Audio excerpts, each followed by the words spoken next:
Jung a révélé une vérité que la plupart des psychologues préfèrent ignorer. Lorsqu'une personne sensible guérit sa blessure la plus profonde, les relations qui l'entourent se transforment immédiatement. Ce n'est pas un changement lent, c'est instantané. Il ne s'agit pas d'une illusion ou d'une vaine aide personnelle, mais d'une révolution psychologique si intense que Jung lui-même la décrit comme effrayante. Et le plus surprenant, c'est que personne ne parle du véritable cœur de ce processus. La blessure essentielle de ces individus n'est pas celle que tout le monde imagine. Et quand le problème finit par guérir, le changement chez les personnes qu'ils attirent n'est pas seulement perceptible, il est radical. Pendant des années, Jung a accompagné dans son bureau des personnes extrêmement sensibles qui arrivaient complètement dévastées. Ils se sont excusés d'exister, ont pris la responsabilité de tout ce qui leur était arrivé et ont enduré les abus de toutes parts sans se plaindre. Ces personnes étaient devenues de véritables éponges émotionnelles pour leurs cercles sociaux. Ils ont absorbé la colère des parents alcooliques, la trahison des conjoints, les dysfonctionnements familiaux, tout cela en silence, en essayant toujours d'être assez bons.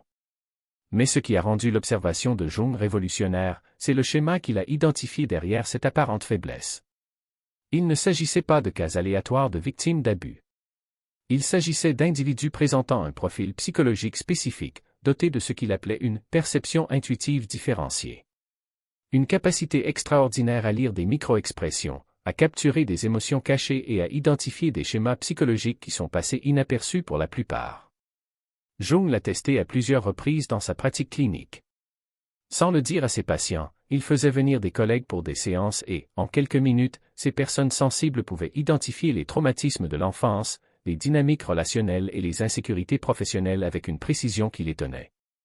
L'un de ses patients a obtenu 97% de ses tests sur des personnes qu'il n'avait jamais rencontrées auparavant. Ce n'était pas une intuition surnaturelle.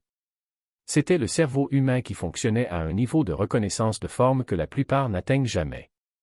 Ces personnes traitaient les informations émotionnelles avec une rapidité et une précision que Jung n'avait jamais vues. Sa sensibilité n'était pas un défaut, c'était un progrès dans le développement de la conscience. Mais il y a quelque chose qui a changé à jamais la compréhension que Jung avait de la psychologie humaine, ces personnes n'avaient pas été détruites par les abus. Il l'avait étudié. Chacun d'eux gardait un registre mental détaillé de tous ceux qui les avaient blessés. Ils connaissaient les déclencheurs, les insécurités et les peurs les plus profondes de leurs agresseurs avec une précision chirurgicale. Ils ont cartographié des schémas émotionnels qui sont passés inaperçus aux yeux des autres. Le problème est qu'ils n'ont jamais utilisé ces connaissances jusqu'à ce que quelque chose en eux se brise. Jung s'est rendu compte qu'ils ne soignaient pas des victimes, mais des génies psychologiques à l'état latent. Leurs esprits n'étaient pas des journaux de souffrance, mais de véritables salles de stratégie attendant d'être activées. Et lorsque cette activation s'est produite, lorsque la blessure centrale a finalement guéri, tout a changé. La personne fragile et sous-estimée s'est transformée en quelqu'un de complètement différent. Quelqu'un qui ne pouvait plus être manipulé, quelqu'un qui attirait des personnes entièrement nouvelles dans sa vie. La transformation n'était pas subtile, elle était absolue. Les patients qui ont passé des décennies dans des relations toxiques leur ont laissé une précision stratégique. Les empathes qui dépendaient de la validation émotionnelle sont devenus autonomes du jour au lendemain. Les gens qui s'excusaient d'avoir respiré ont commencé à imposer des limites qui ressemblaient à des murs d'acier à ceux qui les piétinaient auparavant. La blessure fondamentale que Jung a identifiée chez ces individus n'est pas celle que la plupart supposent. Ce n'est pas un traumatisme de l'enfance. Ce ne sont pas des problèmes d'abandon.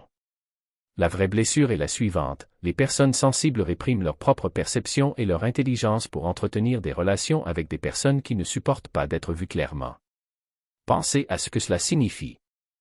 Ils ont une capacité extraordinaire à lire les autres, à détecter les émotions cachées et à remarquer des schémas psychologiques que la plupart ignorent. Ils identifient instantanément les mensonges, ressentent des tensions dans n'importe quel environnement et savent qui manipule qui avant que quiconque ne s'en aperçoive. Ce n'est pas magique. Il s'agit d'une reconnaissance avancée des formes, une compétence pour laquelle leur cerveau est naturellement programmé. Mais c'est là que réside la blessure.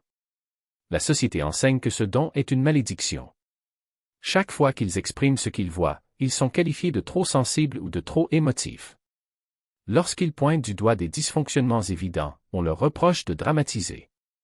Lorsqu'ils mettent en garde contre des manipulations, ils sont qualifiés de critiques ou de jugement.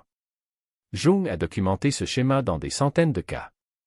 L'enfant sensible dit « Maman a l'air triste même si elle sourit. » La réponse « Ne sois pas bête, je vais bien. » Tu es très sensible. Elle apprend que sa perception est fausse. L'adulte sensible au travail observe, ce collègue s'attribue le mérite du travail des autres. La réaction « Tu es paranoïaque » arrête d'inventer des problèmes. Il apprend que son intelligence est un problème. Ce conditionnement est profond. Cela n'arrive pas une fois, mais des milliers de fois au cours d'une vie. Chaque fois qu'ils remarquent quelque chose que les autres ne veulent pas admettre, ils sont punis pour cela par la violence, le gaz, le mépris ou le message selon lequel leur plus grand talent est en fait leur plus grand défaut. Ainsi, la personne sensible apprend à se taire, à douter d'elle-même, à s'excuser de voir ce que les autres ne peuvent ou ne veulent pas voir. Ils ne sont pas brisés, ce sont des alchimistes en devenir. Ils développent ce que Jung appelle une « double conscience », une partie voit tout clairement, l'autre fait semblant d'être aveugle. Cette division devient leur blessure centrale, et c'est ce qui détermine exactement qui ils attirent dans leur vie. Lorsqu'ils répriment leur perception, ils deviennent des aimants pour les manipulateurs. Jung l'a observé à plusieurs reprises dans sa pratique clinique. Plus ils nient leur capacité à voir clairement, plus ils attirent des gens qui ont besoin de quelqu'un d'aveugle à leur jeu. Ce n'est pas une coïncidence. C'est une loi psychologique. Les manipulateurs ressentent une conscience refoulée comme les prédateurs ressentent une proie blessée. Ils sont attirés par ceux qui voient tout, mais font semblant de ne pas le voir. Ce sont des victimes parfaites, des gens qui savent exactement ce qui se passe mais qui peuvent être convaincus qu'ils ont tort. Jung a passé des années à documenter comment cette dynamique se joue dans les relations réelles. Le manipulateur fait quelque chose de clairement offensant. La personne sensible ressent la douleur et reconnaît le schéma, mais au lieu de faire confiance à cette perception, elle commence à se remettre en question, peut-être que je réagis de manière excessive. Peut-être que je suis trop sensible. Peut-être qu'il ne le voulait pas. Et ainsi, le cycle se répète. La blessure s'approfondit. La perception est réduite au silence. Et le manipulateur reste impuni. Jusqu'à ce que quelque chose change. Jusqu'à ce que la personne sensible décide de ne plus garder le silence. Vu. Deuxièmement, des personnes authentiques qui n'ont pas peur de la vulnérabilité, mais qui ne la confondent pas non plus avec la fragilité. Troisièmement, les dirigeants et les visionnaires qui reconnaissent dans la clarté de l'empathie intégrée un miroir de leur propre évolution. Ce qui change, ce n'est pas seulement qui ils attirent, mais comment ils attirent. Auparavant, l'empathe rayonnait une énergie de disponibilité, une invitation silencieuse aux autres à combler leur vide. Maintenant, une présence de complétude émane, un champ magnétique qui dit « Il n'y a pas de place ici pour les jeux. Seulement pour ce qui est réel. » Les manipulateurs ressentent cela comme une menace. Des gens en bonne santé, quel soulagement. Parce que, pour la première fois, ils ne sont pas confrontés à quelqu'un qui a besoin d'être sauvé, mais à quelqu'un qui sait ce que signifie être sauvé et qui a choisi de ne plus en avoir besoin. Jung a noté que ce nouveau modèle d'attraction n'est pas une coïncidence. C'est une loi psychologique aussi précise que la gravité. L'empathie intégrée ne repousse pas seulement ce qui est toxique, il reprogramme l'environnement qui l'entoure. Les mêmes espaces qui étaient autrefois des champs de mines de manipulation deviennent des territoires de transparence. Les mêmes personnes qui le considéraient autrefois comme une proie le voient désormais comme un égal ou, dans certains cas, comme une personne à respecter, voire à craindre. Non pas par cruauté, mais pour la simple raison que la clarté est une forme de pouvoir. Et le pouvoir, lorsqu'il n'est pas utilisé pour dominer, est une force désarmante. Le plus fascinant, c'est que cette transformation se fait sans effort. Il n'est pas nécessaire de travailler sur l'estime de soi, de répéter des affirmations positives ou de forcer une personnalité confiante. Le changement est organique, presque biologique. Comme si, au moment de l'intégration du shadow, l'empathe avait troqué un système d'exploitation défectueux contre un nouveau, plus performant. Les vieilles blessures ne disparaissent pas, elles deviennent des cicatrices qui racontent une histoire. Et ces cicatrices ne sont pas des signes de faiblesse, mais de survie. Ils prouvent que l'empathe a non seulement enduré ce qui lui a été imposé, mais qu'il en a tiré des leçons. Et cet apprentissage est ce qui vous rend invulnérable. Jung a découvert que les empathes intégrés partagent un trait commun, ils cessent de chercher la validation. Non pas parce qu'ils deviennent arrogants, mais parce qu'ils n'en ont plus besoin. Avant, chaque interaction était une négociation. Est-ce que je réagis de manière excessive? A-t-il raison? Est-ce que je mérite ça? Désormais, la question qui guide vos décisions est simple, est-ce vrai? Et si la réponse est non, il n'y a aucune hésitation. Il n'y a pas de débat interne. Juste de l'action. Qu'il s'agisse d'un non catégorique, d'un retrait silencieux ou d'une révélation incessante du mensonge. Ce qui effrayait Jung, ce n'était pas l'efficacité de cette transformation, mais son irréversibilité. Une fois que l'empathe franchit ce seuil, il n'y a plus de retour en arrière. Non pas parce qu'il ne peut pas retomber dans ses vieux schémas, mais parce qu'il ne le veut pas. La douleur de nier sa perception devient insupportable. L'idée de se soumettre à nouveau à quelqu'un qui vous fait douter de vous est impensable. C'est comme si, après des années passées dans l'obscurité, il avait enfin vu la lumière et réalisé que l'obscurité n'était pas un lieu, mais un choix. Et c'est là que réside l'ironie la plus profonde. Les manipulateurs, qui se sont nourris pendant si longtemps du doute de l'empathe, sont les premiers à ressentir l'impact de ce changement. Ils ne peuvent plus lire l'empathe intégrée. Leur tactique, le gazage, le blâme, la victimisation ne fonctionnent tout simplement pas. Parce que l'empathe ne joue plus le même jeu. Il ne cherche plus à prouver quoi que ce soit. Je ne cherche plus l'approbation. Il sait. Et cette connaissance est une barrière qu'aucune astuce psychologique ne peut franchir. Reste alors une question inconfortable. Si la guérison par l'empathie est si puissante, pourquoi n'a-t-elle pas lieu plus souvent? La réponse de Jung a été brutale, parce que la plupart des empathes préfèrent la souffrance connue à la liberté inconnue. La douleur de reconnaître qu'ils ont passé des années à nier leur propre vérité est plus grande que la douleur de continuer à vivre dans le mensonge. Jusqu'à ce que quelque chose les oblige à choisir. Jusqu'à ce que la réalité devienne impossible à ignorer. Jusqu'à ce que la dernière excuse soit épuisée. Et lorsque ce moment arrive, il n'y a plus de place pour les demi-vérités. Il n'y a plus de « peut-être ». Il n'y a que de la clarté froide, impitoyable, libératrice. Et c'est cette clarté qui réécrit non seulement l'histoire de l'empathe, mais aussi celle de tous ceux qui l'entourent. Parce qu'en fin de compte, la guérison d'un seul est la révélation de plusieurs. Et le monde, qui semblait autrefois peuplé de prédateurs et de victimes, se révèle comme un lieu où la vérité, aussi dure soit-elle, est la seule monnaie qui vaut la peine d'être transportée. Nouvel état naturel. Et c'est là que se produit la véritable alchimie, non pas comme un événement isolé, mais comme un processus de raffinement constant. Chaque choix visant à maintenir la clarté est une brique dans la construction d'une forteresse invisible. Non pas une forteresse de pierre, froide et impénétrable, mais une forteresse de lumière filtrée, qui ne laisse entrer que ce qui nourrit et reflète. Le manipulateur ressent ce changement comme un miroir qui renvoie sa propre image, sans distorsion. Il cherche la confusion, le doute, l'espace pour planter ses graines de contrôle, mais ne trouve qu'une surface claire, où ses tactiques glissent comme l'eau sur le verre. Il n'y a pas de colère, il n'y a pas de débat, il n'y a aucune justification à donner. Il n'y a que le silence éloquent de quelqu'un qui sait que sa perception n'est plus à vendre. Jung a appelé ce moment « la mort du faux soi ». Il ne s'agit pas d'une mort dramatique, avec des cris et des larmes, mais d'une dissolution silencieuse, comme la glace fondant au soleil. Le moi qui s'est défini par la douleur des autres, qui a trouvé un but en étant le punching ball émotionnel des autres, qui a confondu la compassion avec l'auto-annihilation, ce moi s'effondre, non pas par rejet, mais par épuisement. Ce qui reste n'est pas un vide, mais un espace rempli par l'essence elle-même, auparavant étouffée sous des couches de projection et d'attente. Et c'est dans cet espace que s'épanouit la véritable empathie. Non plus une éponge qui absorbe tout, mais un phare qui éclaire sans s'éteindre. Mais le voyage ne s'arrête pas là. L'intégration n'est pas une destination, mais un chemin qui se déroule en courbes infinies. Chaque nouvelle interaction est une épreuve, chaque relation une opportunité de réaffirmer ou de trahir la clarté acquise. Le danger n'est plus chez les autres, on est tenté de croire que l'œuvre est terminée.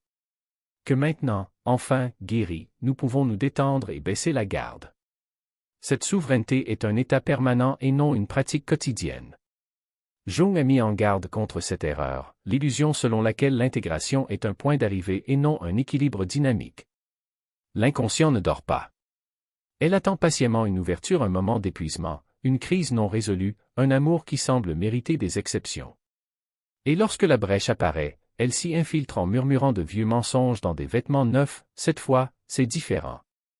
Tu es assez fort pour porter ça. Ils ont besoin de toi. L'antidote n'est pas la rigidité, mais la vigilance aimante. La même compassion qui était autrefois dirigée vers les autres se tourne désormais vers soi-même.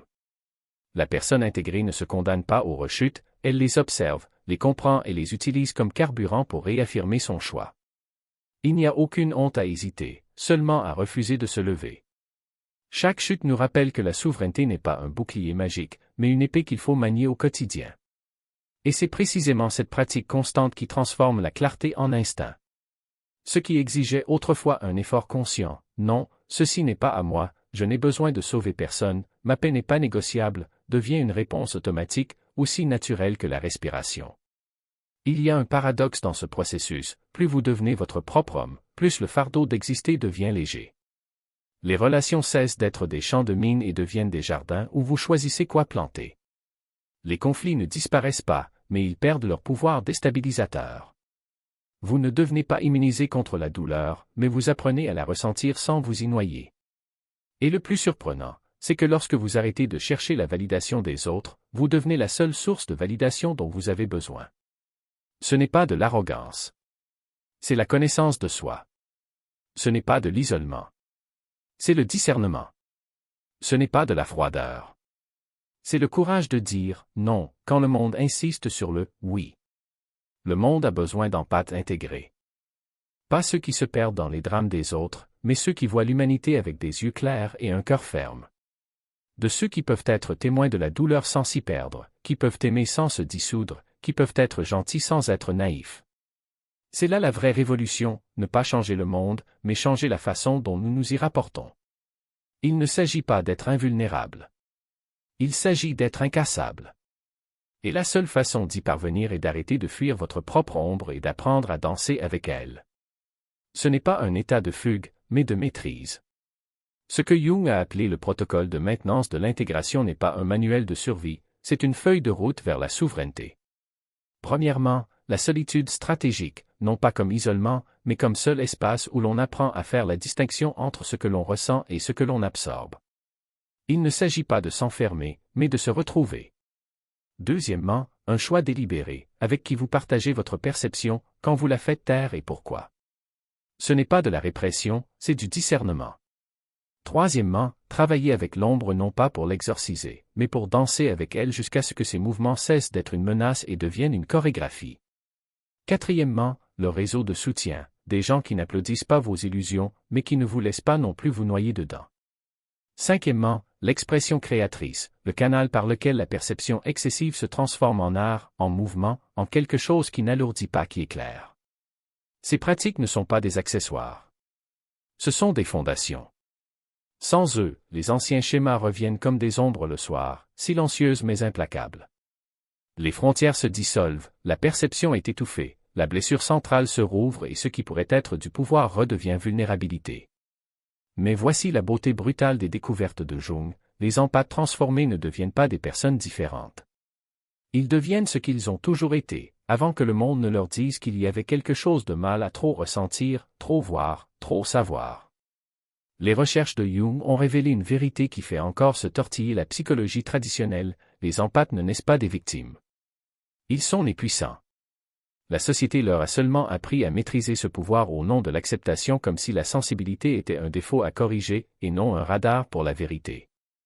Lorsqu'ils arrêtent de réprimer, lorsqu'ils guérissent enfin cette blessure de méfiance envers eux-mêmes, ils ne changent pas seulement qui les attirent.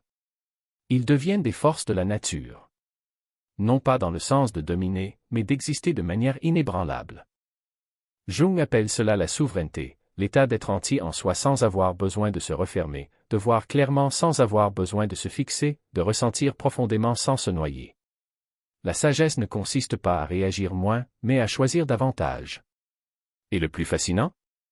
L'empathe intégré n'a pas besoin d'annoncer sa transformation. Cela se ressent.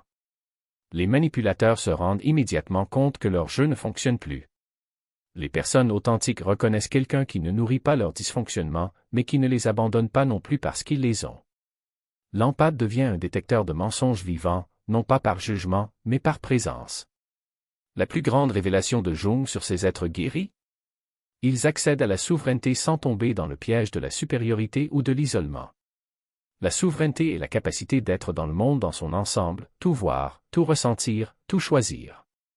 Ils servent le collectif non pas en se sacrifiant, mais en développant leur individualité au point où elle devient un cadeau pour les autres. La plus grande tragédie de l'empathe n'est pas sa sensibilité. C'est le temps qu'il passe sans l'honorer. Le but n'est pas de voir moins, c'est de voir plus sagement. Il ne s'agit pas de ressentir moins, mais de choisir, en conscience, ce qui mérite cette profondeur. Votre sensibilité n'est pas votre faiblesse. C'est ton arme. Et le jour où vous apprendrez à l'utiliser avec intention est le jour où vous deviendrez vraiment puissant. Pas dangereux pour les innocents, mais mortel pour ceux qui oseraient explorer leurs dons. Le monde n'a pas besoin de plus d'empathes qui se diminuent. Il a besoin d'empathes qui connaissent leurs valeurs, font confiance à leur perception et refusent d'éteindre leur lumière pour le confort des autres. La question n'est pas de savoir si vous allez vous transformer, mais comment. Consciemment, avec choix et détermination, ou par force, aux mains d'une vie qui n'accepte plus les miettes? Parce que la blessure centrale de l'empathe guérira. La seule question est de savoir si vous dirigerez ce pouvoir ou si vous vous laisserez diriger par lui. Si vous vous reconnaissez dans ce schéma, sachez, vous faites partie d'un type psychologique rare, un de ceux que Jung considérait comme essentiels à l'évolution de la conscience. À quel stade de guérison en êtes-vous? Partagez ci-dessous, votre voyage résonne avec d'autres personnes qui suivent le même chemin. Et si vous souhaitez approfondir les découvertes de Jung sur les types qui ne correspondent pas au moule conventionnel, regardez la vidéo à l'écran maintenant. J'y révèle les environnements psychologiques les plus toxiques pour les personnes très sensibles et les stratégies de Jung pour protéger sa conscience sans se déconnecter du monde. Dans The Alchemist's Way formation à la perception pour les empathes, vous transformerez votre sensibilité en sagesse avec des exercices pratiques, des limites inspirées par les jeunes et une formation étape par étape pour affiner votre vision. Le guide comprend 3 vidéos exclusives, une pour chaque chapitre, approfondissant les leçons. Il y a 236 pages, un e-book magnifiquement conçu au format 8,5x11, disponible en téléchargement immédiat. Commencez votre formation aujourd'hui. Ressentez profondément. Pensez clairement. Soyez incassable. Trouvez la voie de l'alchimiste sur deserialmain.com. Merci d'avoir regardé. Rendez-vous dans la prochaine dimension.